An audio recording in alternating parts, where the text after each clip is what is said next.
So the first game we're going to talk about is Steampunk Rally. Designed by Orin Bishop. Artist is Lina Cossette and David Forrest, and it's published by Roxley. So Steampunk Rally is a game where you play as an inventor or whatever. They're all historical figures like Tesla and Toyota and Really? The Wright brothers. Those are the three that we actually played.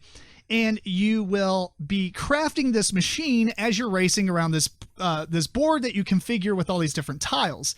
And if you're familiar with the games like Lewis and Clark, it's similar to that racing mechanism where basically you're trying to go spaces and you have to do things to mitigate the damage. And it's not about who crosses the finish line first. It's when somebody crosses the finish line, it'll trigger the end of the game. And then whoever is furthest along the track past that will be the winner. So even though you're not the first person to cross it, you might actually be able to be the winner if you're efficient and destroy your own machine, apparently. So basically your machine's made up of, or your invention, I think it's called, is made up of a bunch of different cards, and there's 4 different decks. And the game kind of works like this. There's a few different phases. There's a draft phase, which each player gets one of each of these, one card from each deck, and they essentially represent 3 different types of power. So like there's a red deck that represents like heat. So any dice you put on there is you typically going to be like red dice for heat dice.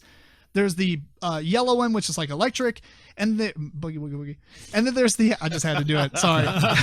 It's so cheesy. It's like dad jokes all over the place. Anyway, and then the last one is blue, which is like steam. And there's a lot of cool combinations between these cards and such. And then there's the last deck, which is basically special ability cards. And anyway, you're going to get one of each of these cards, and you can either take one, or you draft one card from these 4, and you're going to put it in your machine. And if you're familiar games like even just like Carcassonne or Galaxy Trucker, where the tiles have to be able to match the sides as you put them together, these are cards, but they have construction points on the different sides of the card. So if you're putting wings on your invention, typically it's only going to have a construction point on the bottom of it, so you can't connect it to the top, because the wings have to be up in the air. Anyway, so you're going to build your invention. You draft one of those cards. You can also discard one of those cards to get dice of the color of whatever the card is, basically, or gears if you want, which we'll talk about more. Anyway, once you've drafted a card, you pass them to the left or right, depending on the little rotation marker. And then you're going to do this until all 4 cards have been drafted or whatever you decide to do with it. And then we move on to what's called the vent phase. So in the previous phases, you're going to be doing another phase where you put, or in the previous rounds of the game, you would have put dice on your cards and you can vent them off because each card has these slots that you can put dice on to activate it. But you actually have to spend gears to vent that energy or waste out of the invention so you can clear those spots and put new dice there. And so each gear will clear off like 2 pips of dice. So if you put a 6 blue die on something, you got to spend 3 gears to basically get rid of it.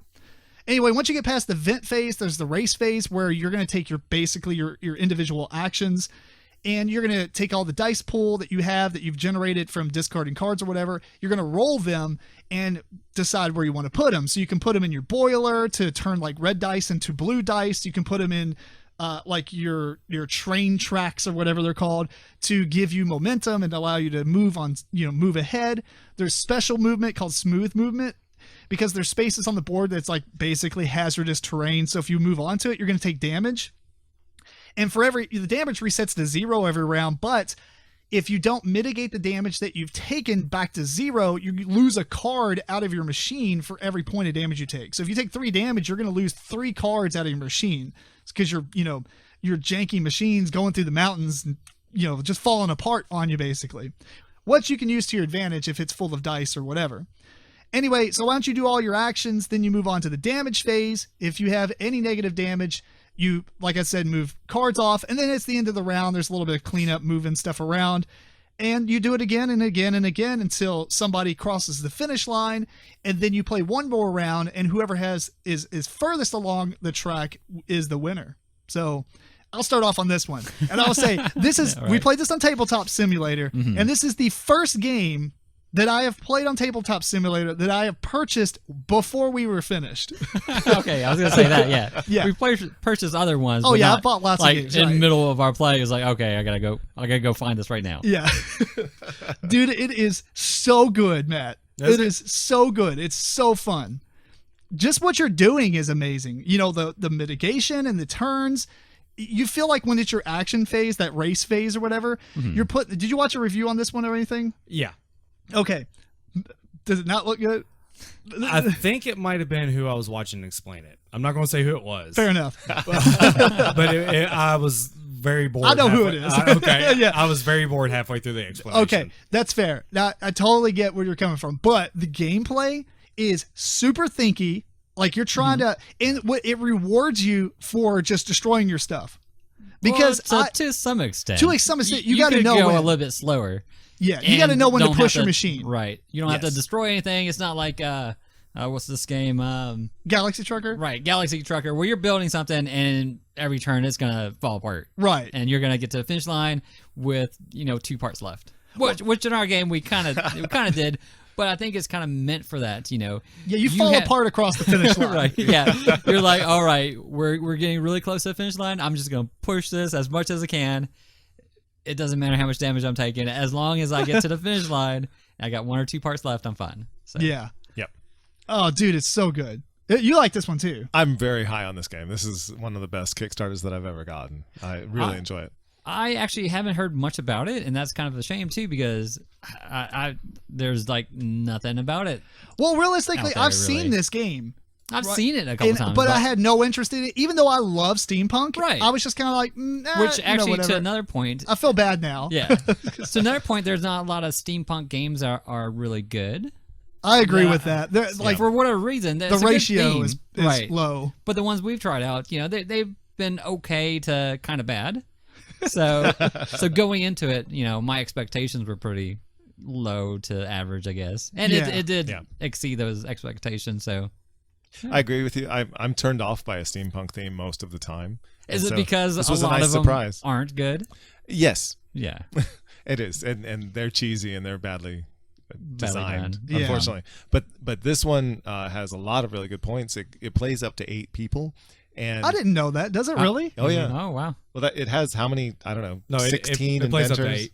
something like that. So you could, there's a lot of replayability because you can choose a different inventor each time.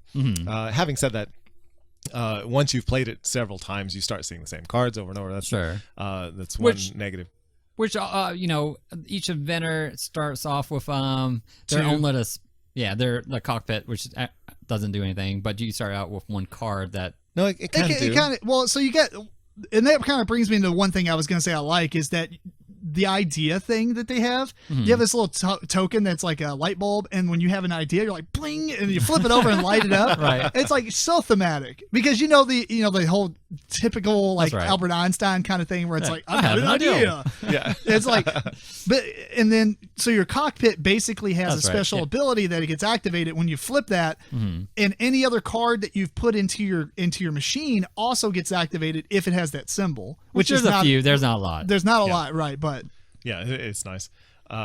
Do you know that would be an interesting house rule to add, where you could, where you could add House rule George. Yeah, so a means by which you could get a token that represented a light bulb, and you could add it to different parts of your machine as you wished. Oh, That would be great. Sure. we're gonna call George our HR department, the house rule department. But okay, so this is the kind of game where 8 people can play, and because the racing and the drafting all happen simultaneously, Right. So you're kind of engaged most of the time. you are, and the simultaneous play means that it doesn't take any longer if you have more people. The only thing That's is true. you have to know that everyone knows the game, and you have to Right. trust each other that you're playing right. I mean, people make mistakes and whatever, but Yeah. You definitely could play in a way where you don't have to see what the other players are doing, but it is Yeah. kind of interesting to kind of see what they're trying to do and if they're pushing it or Right. if they're not. that is fun. If you have 4 players or fewer, then playing turn by turn is actually really fun because you can watch them make Yeah. really bad decisions. Yes, Yeah. I actually like that. Like we could have just did it to where everyone did their race phase and did all their actions at the same time because there's nothing that influences another player. No, the only things is playing those cards. Well, right, but those happen in the vent phase before that. that's So in the true. race phase, there's nothing you can do to stop somebody else, Right. or to slow them down or do anything like that. Yep. And that's good because if you do have 8 people, you're like, all right, just do your own thing. We trust each other. Right, yeah. But it's not as fun. I did like seeing what you all were doing because George Right. had this Rube Goldberg machine going on. Oh my god, yes. It was just like, I'm going to do this. Chug. It did all kinds of stuff. I'm going to move these dice, do all this stuff. One space. It was pretty epic. But I mean, he was rolling like 8 dice, making all these other stuff. All this stuff is happening. nothing He didn't is go happening. very far. So much is happening, but no results. Let's grinding my gears. Yeah, you were doing. I thought you were doing pretty bad at first because of that, but then you pulled ahead really fast. I decided to blow up half my machine. Yeah. And that's such a fun strategy because unlike Galaxy Trucker, where your stuff is just going to get destroyed, and some of the fun is you have to be like masochist in that way. Right, We're yeah. like, oh, I just like to see my stuff destroyed. Right. In this, it's like the elegant. And you always balance. you always have the choice. Yes. I mean, to an extent, there are cards. I was gonna say as a bad point, there are some cards that are very hurtful to other players. Well, we'll come back to that. Okay. But what I was going to say, there's this eloquent balance of how far can I push my machine this turn? And like, because I kept going from the idea that I don't want to be damaged and lose any cards. Right. And that's a bad strategy because if you fill up a card with like 5 dice, let it go. Yeah. Just let it go. Like, I mean, Frozen style. It's too expensive to vent all that. Right, yeah, you'll spend an entire round just getting the gears to vent it all when you could just let it go away, and the card that you were going to draft the gears from, you got 3 other cards in your machine. Yep. So, like, it's a really cool back and forth on, all right, chug, smash through some walls. You lose a bunch of pieces, and then you rebuild it. Because, unlike other games, Matt, you can reconstruct your entire machine on the fly. Right. Because you're an amazing inventor. Yeah, right. yeah. So, I was really excited that I played the Toyota, because I drive Toyotas. It was awesome. Yeah. The father of the founder of Toyota, as a matter of fact. It's spelled different, but that's fine. Yeah. And really nice thing about the game is because of what you're talking about, in this race game, you can have amazing come from behinds. Like I almost did. I almost did right at the end. I failed. But but you're never really out of it. Even if your machine is terrible for several rounds, you can rejigger everything and suddenly you have something that works. Well, if you could kind of find a card that comes in, because you're basically building some kind of system going on, like an engine, right? You're building this engine. It's like, oh, I'm gonna get, put a blue dice in here. It's gonna give me 2 red dice. I'm gonna roll these red dice, and I'll put it here, and it's giving me 2 more red dice, and then there's. But then you have nothing to do with red dice. But once you get those cards where you can spin those red dice, then you're like chug.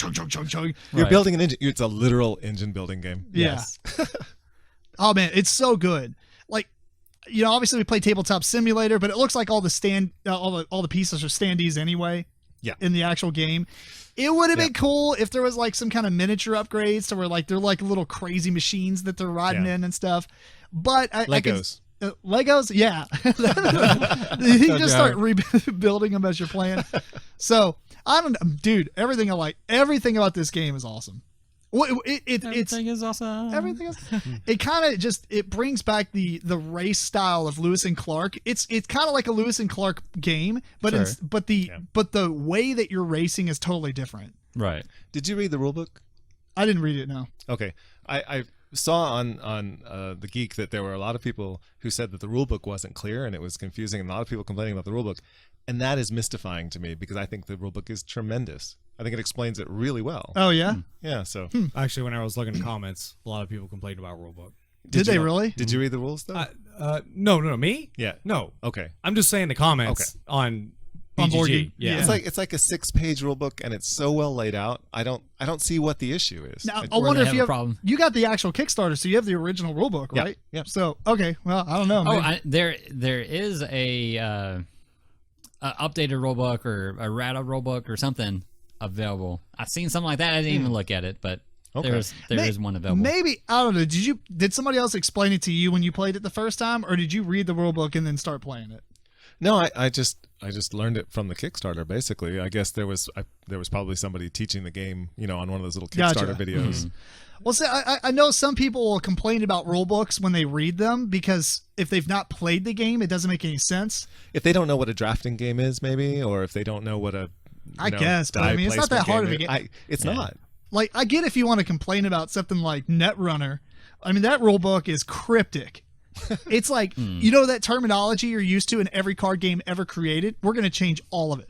Right. Your firewall and your ice and your grip.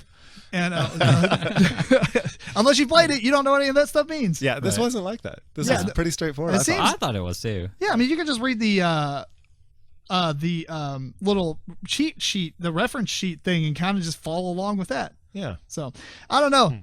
I haven't read the rule books. I haven't for sure if I can agree with that or not. But all I know is it's a phenomenal game, and I bought it. So fantastic. I'm looking forward to playing it again. Has great art. Oh yeah. Yeah. Yeah, really nice. Matt, does it change your mind? You excited now? I mean, yeah, I'll give it a chance. Yeah. But yeah, like I said, I was watching the video and was. Any game that has like tons of dice that is used, not just random rolls. I mean, because you roll the dice and you want low numbers sometimes, you want high numbers sometimes. Yes, that's so good. Right. Yeah. So, it just depends on what you've got in your machine and what you're trying to do at that time. Some things benefit from high dice rolls, some benefit from low dice rolls because you want to be able to vent it out. And each sprocket that you spend, you can vent out 2 pips. Yep. You can use your cogs, sprockets, whatever they are. your cogs to re-roll dice. Gears. So you can mitigate the dice roll, but you still can get stuck with dice rolls sometimes if you're just, unlucky. Call forward. Also, you could get stuff to store your dice until next round if you rolled poorly, or if you just want a real big turn next round. Yeah. And so all kinds of different ways to mitigate those dice rolls. I'm looking forward to playing the other side of the map, which has like jumps. And like the audience cheers for you in certain spots and all kinds of stuff. I mean, it seems, has this been out for a while? Is it 2 years, 3 years? I can't remember when it came out, but it's been a while. It's longer than that. Right. 2015. Been a long, long time. So I guess they don't 4 have years. any kind of new stuff for it, do they? But no, that was my biggest note. It needs an expansion. And guess what? There's an expansion that Is they're it? in final playtesting for. Nice. Oh, really? Yes. They have a standalone expansion, but it can be incorporated with the game itself. And this is going to add new inventors, new tracks. That's huge. Yeah. And new mechanisms to the game. A new energy, type of energy, like a new die. Oh, wow. So basically they're adding I'm not sure what that would be. Yeah. We've got heat, steam, and electricity. What else do we? Magic. Arcana. And it's also going to add new boost cards as well. And I think one of the Actually, that would be awesome. Sorry, not to interrupt. yeah, no, But going off what Eric was saying, there is a couple of take that cards. There's not that many in the game, but there's a couple. They're super. Like I would. Some of them are super bad. The one you played, I almost would remove it from the game. At the end of the game. yeah. Actually, I think some of those, having now gone back and looked through Board Game Geek, some of those have been nerfed. Oh, Have they? Yeah, Like, sorry. they deserve to Sorry be about nerfed. that. No, that's fair. Whatever. We play it as it's printed. Yeah. But like if they came out with an expansion that had like Arcana or something like that, the whole magic system could just be only for take that. That would be amazing. Like you're building Well, lightning I don't know. tower or something. but one thing that they've said is that they're responding to people who have all said they want more player interaction. Right. So I can see that. Yeah. I don't Especially know if you're if playing with it like 5 or all 6 needs to be people. take that player interaction, but I mean, some other kind of player something. interaction. Like spy hunter mode, put down like a oil slick. So when people come into that, some cool stuff. yeah. I don't know, dude, Matt, like this is like top 20 for me at this point, even just after one play. It's super fun. That's pretty super good. fun. Okay, and this is sort of related. There's another game that Roxley is working on called Steampunk Dungeons. So it's a dungeon crawl in the same universe as Steampunk Rally. Nice. But it has nothing to do with Steampunk Rally. It's just the same characters just going through and like using like Tesla using electricity to like blast a monster or whatever. I don't know. Yeah. All right. Man, I'll try it out. you should be excited. One of Roxley games is in your top 10. Super Motherload. That's right. Did you put that in there? No. Who put that? Eric did. You keep thinking it was Eric, me that put what? it. What? What's up, Eric? Never mind. Eric put it in there. They also did I just thought deck Santorini. building. No, that's like the third time you've said it was my game. That's fair. That's Yeah, fair. it was Eric. Well, anyway, yeah, Santorini.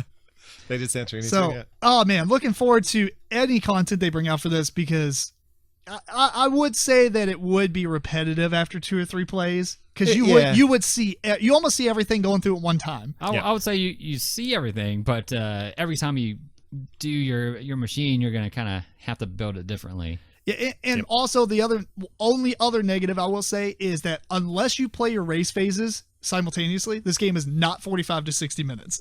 No, probably not.